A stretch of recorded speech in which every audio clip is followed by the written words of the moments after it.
This is Harsh Rules, I'm Ben Harsh, and today we're going to learn to play Commands and Colors Ancients. Commands and Colors Ancients was released in 2006 by GMT Games and designed by Richard Borg. This game supports up to 2 players, and most scenarios can be completed in less than an hour. Harsh Rules is partnering with Nightingale Games to support War Room, the second edition, on Kickstarter. If you missed the main campaign in June, don't worry, there's still an opportunity to order at a discounted price. And if you already own the first edition, you don't need to buy the entire game again. Post-launch, enhanced components like the redesigned morale board, the nano expansion, and other game upgrades will be available at the Nightingale Games web store. So don't miss out on War Room's second edition, and keep your eyes on this channel for a rules breakdown on the new quick battle system and other enhancements. Before we begin this episode, I'd like to recognize the Harsh Rules Patreon supporters that help make content like this possible. If you'd like to support the channel, head over to patreon.com/harshrules to learn more. And once again, thank you for your support.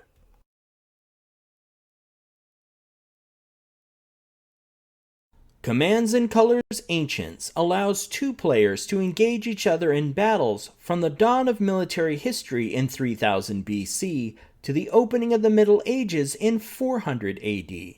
This base game features many battles between Rome and Carthage. Subsequent expansions feature the Greeks, Gauls, Romans, the Spartans, and many other armies of antiquity. The base game and expansions are made up of individual scenarios. These scenarios often represent famous battles from their era. To begin a game, players select a scenario from the scenario book. The core game comes with 15 scenarios. In this episode, we're going to learn from the introductory scenario, the Battle of Acragas. A scenario listing includes the following information: a diagram of the game board and the positions of each player's army, as well as terrain such as rivers, woods, and hills. The first scenario does not have terrain, which allow players to get acclimated to the base rules. The historical background section gives players context for the battle they're about to play. The War Council section names each player's army, identifies their main leader, establishes each player's starting hand of command cards, and indicates the player that moves first. The victory section reveals the number of banners required to win the game, and there is a section for special rules unique to that scenario. Now that we understand the layout for a scenario, let's set up our first game. Ancients' game pieces represent various types of military units and their leaders. Each wooden block makes up a portion of that unit's health. A successful hit removes a block from the unit, and when all blocks are removed, the unit is defeated. Leaders are not considered units. They're their own game piece. When a leader is attached to a unit, they can provide a significant benefit in battle. We'll learn more about leaders and how they augment units as we set up the game.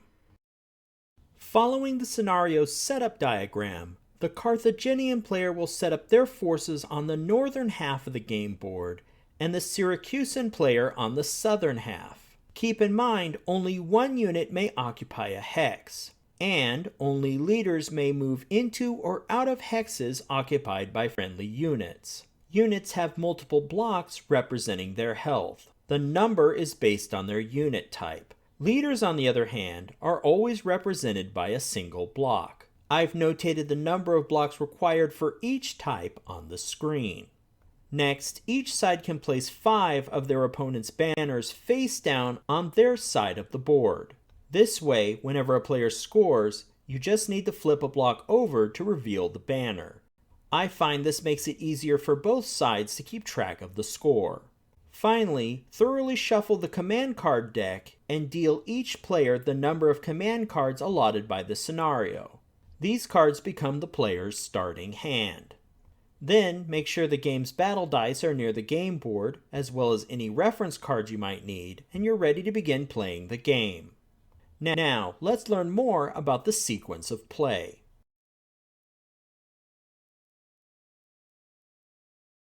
In Commands and Colors Ancients, each player's turn is organized into 5 phases.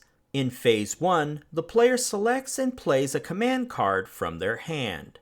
Then, in Phase 2, following the command card's instructions, the player identifies their units that will receive these orders. An ordered unit may move and potentially conduct combat. After that, in Phase 3, the player may move any or none of their ordered units. Be aware though, once this phase ends, the player may not move units again during this turn.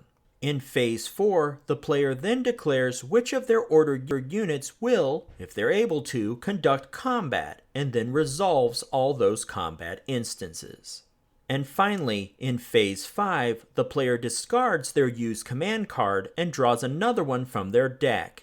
If the draw deck runs out of cards, shuffle the discards to form a new draw deck. This will end the first player's turn, then the second player takes their turn following these 5 phases, and so on.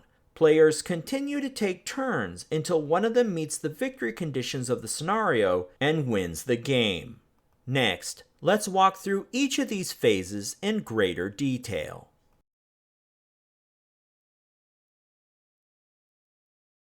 To understand card play, orders, and movement, first it's necessary to learn how the board functions.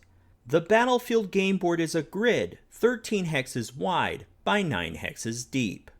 The battlefield is divided into 3 sections by 2 dotted lines, giving each player a left flank section, a center section, and a right flank section.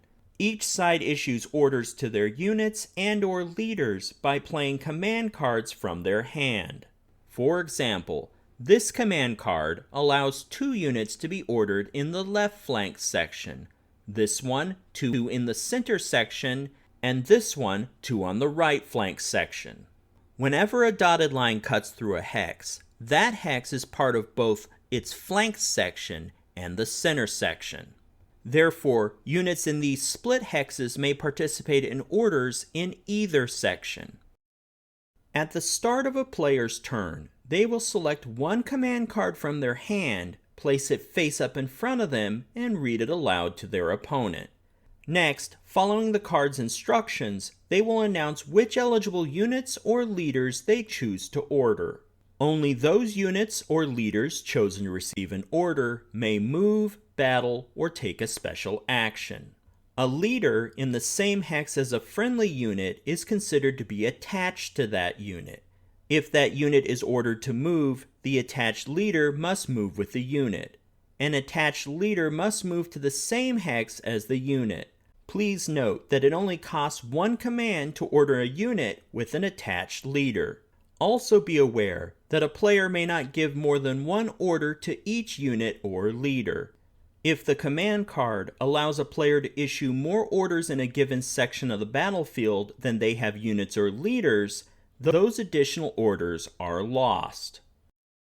As you just saw, most command cards direct orders at specific sections of the game board and/or unit types.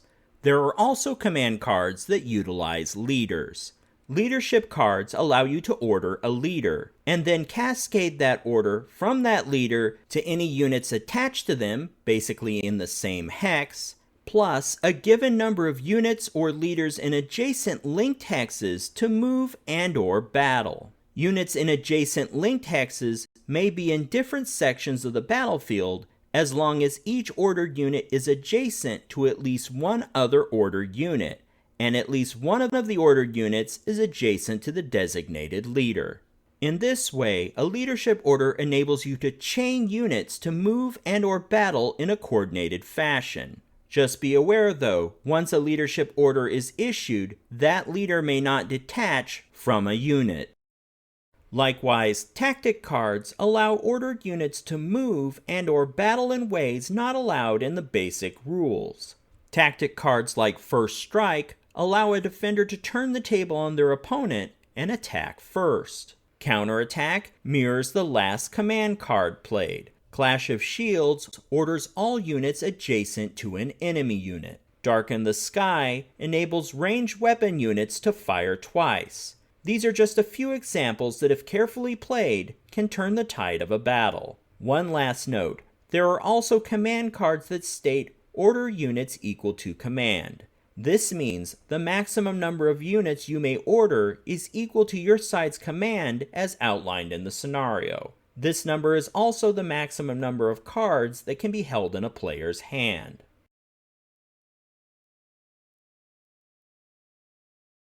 In this phase, players may take the units and leaders they issued orders to and move them. Unit movements are made sequentially. One ordered unit moves at a time, in the sequence of the player's choice. The player must complete one unit's movement before beginning another. In addition, the player must complete all unit movements before proceeding to battle. A unit class's color is a visual indicator of its maximum movement range. Light class foot units, represented by a green circle, typically have a movement range of 2 hex spaces. Mounted light units 4 hex spaces. Although not included in the core game, light war machines 1 hex space. When a light unit's green circle has a white border, this indicates that the unit operates with a rules exception for its class. For example, a light foot unit may move 2 hex spaces and then conduct combat. However, an auxilia infantry unit with a white bordered symbol may move 1 hex space and conduct combat, or 2 hex spaces and forego combat. In a similar fashion, although not included in the core game, white bordered light mounted units can move 3 hex spaces, compared to the usual mounted light unit of 4 hex spaces. Medium class units, represented by a blue triangle, have a range of 1 hex space for foot units and 3 hex spaces for mounted units. Once again, a medium class unit with a white border has a rules exception. For example, warriors may charge and move 2 hex spaces, but they must end their move adjacent to an enemy unit and attack. Otherwise, they can only move 1 hex space.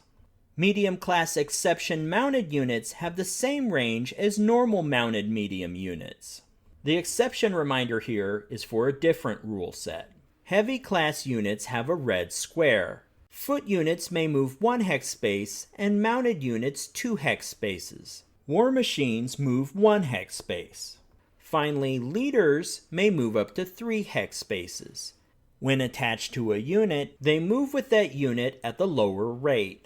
Leaders are also unique because they can move through friendly units' hex spaces to reposition themselves amongst the army. Another key factor in movement is the ability to conduct combat afterwards. Most units can take full advantage of their movement range. However, there are some restrictions, like light auxilia and medium warriors. I've created this diagram to illustrate each unit and leader's range and combat eligibility. Also remember that leaders are individuals, not units.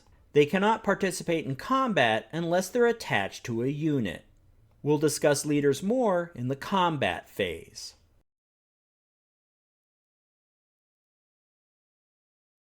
In Commands and Colors Ancients, many units have 2 options for combat.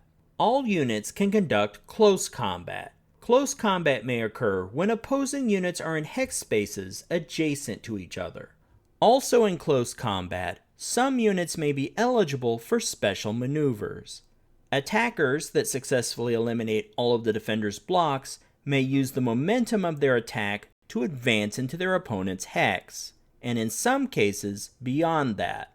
After conducting a momentum advance, these units may battle again in close combat with an adjacent enemy unit. Defending units that survive an attack may battle back against their attacker. Also, some faster unit types and leaders may attempt to evade an enemy attack and escape to another hex. Units equipped with projectile weapons may also engage in ranged combat. Ranged combat may occur when an enemy unit is within the projectile's reach and the attacker has a clear line of sight to the target. In later scenarios, terrain hexes such as woods, walls, and fortified camps may block an attacker's line of sight, and prohibit ranged combat. Now that we've seen the two types of combat, let's take a look at the gameplay mechanics behind these concepts. All battles are resolved with custom 6-sided dice. Each side of these battle dice depict a colored symbol that indicate a specific outcome to the conflict. Symbols are interpreted in different ways depending on whether the battle is ranged or close combat. Regardless of the battle type, if a player rolls the colored symbol of the enemy unit, they score a hit and a block is removed. If a unit is skilled in close combat, then the crossed sword symbol will score a hit on the enemy unit regardless of color type. However, even when engaged in close combat, not all units are adept at this fighting style. Be sure to check the reference chart included with the game to see which units have this skill. Obviously, close combat doesn't occur in ranged combat battles. If this die result is thrown in ranged combat, it is considered to be a miss. Next, if a leader is attached to a unit, this enables the unit to score a hit on an enemy unit when the leader symbol is thrown. Attaching leaders to units can increase a player's success odds in combat. Leader attachment bonuses do not apply in ranged combat battles. Finally, if a flag die result is rolled, the enemy unit may retreat. Unit type and terrain conditions may impact this outcome. If successful, a unit will retreat a number of hexes back toward their side of the board based on their unit type. Next, let's take a closer look at the specific game rules for both of these combat styles. Now, let's talk about the game mechanics behind close combat. The close combat procedure is 8 short steps.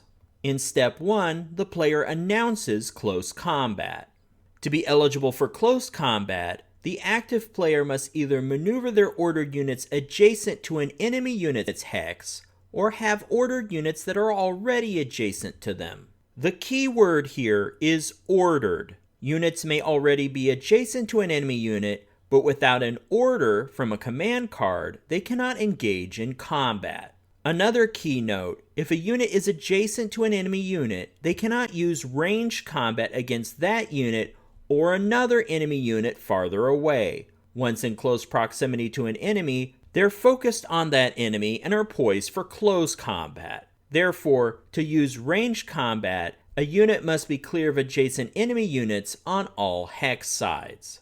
In step 2, the defender may announce that they are going to evade.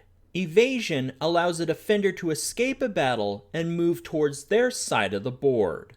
For units, an evasion allows them to move 2 hex spaces. For leaders, 1 to 3 hex spaces. When a unit attempts to evade, though, they must survive the attacker's modified dice roll. In that dice roll, they can only be hit if their unit color is rolled. Not all units are allowed to evade. Eligible units include all light units, war machine units, which are then removed, lone leaders that when attacked always must evade. Medium and heavy units can only evade based on the weight of their opponent. Medium mounted units versus all foot and heavy mounted units may evade, and heavy mounted units versus all foot and elephant units may evade. Heavy foot units and elephant units may never evade. Next, players will determine if the terrain will reduce any battle dice. Several pieces of terrain can impact the number of dice that players can roll in battle.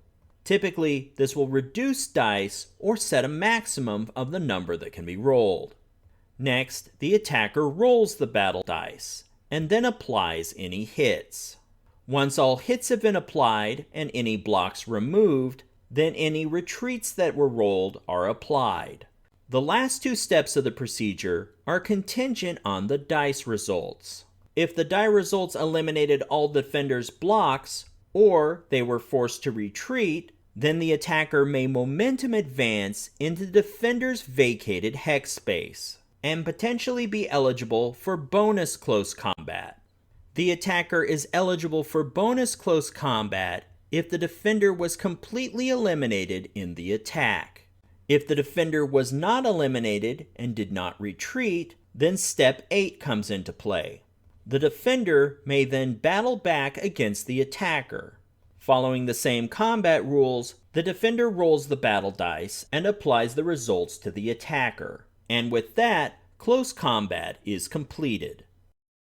A unit with projectile weapons battling an enemy unit more than 1 hex away is said to be conducting range combat, also known as firing at a targeted enemy. Range combat may not be used against an adjacent enemy unit. Also, as we discussed before, a unit with range combat capabilities may not fire on another more distant enemy unit if an enemy unit is adjacent to them. If that unit chooses to battle, they must resolve close combat with the adjacent enemy unit. Much like close combat, range combat follows a procedure of 7 steps. In the first step, the attacking player announces the firing unit and the enemy unit it wishes to target. Next, players verify that the target is within range. When counting the range in hexes, include the targeted unit's hex, but not the firing unit's hex.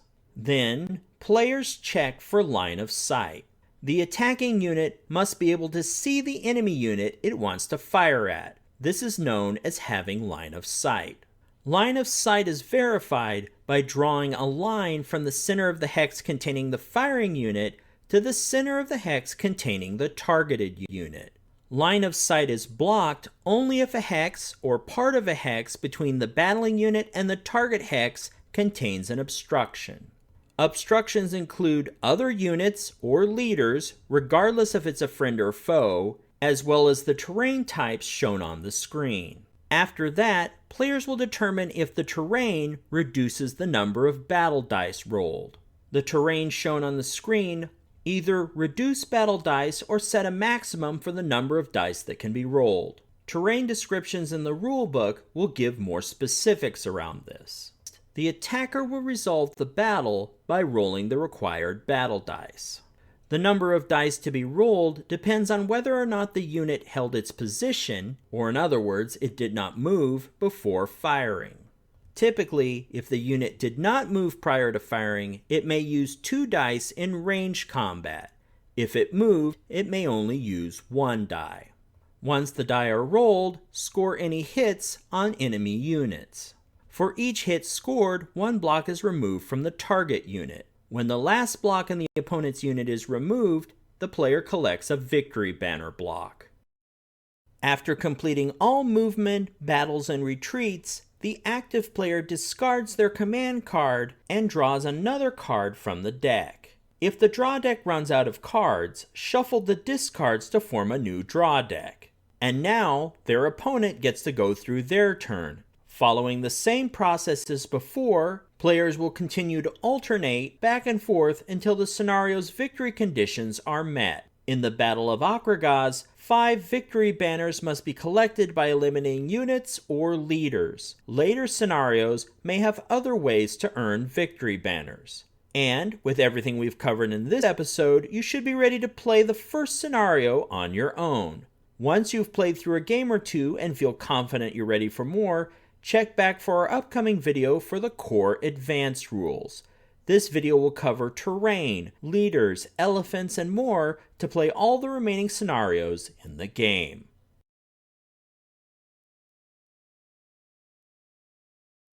If you found this video helpful, please give me a like and share with your friends.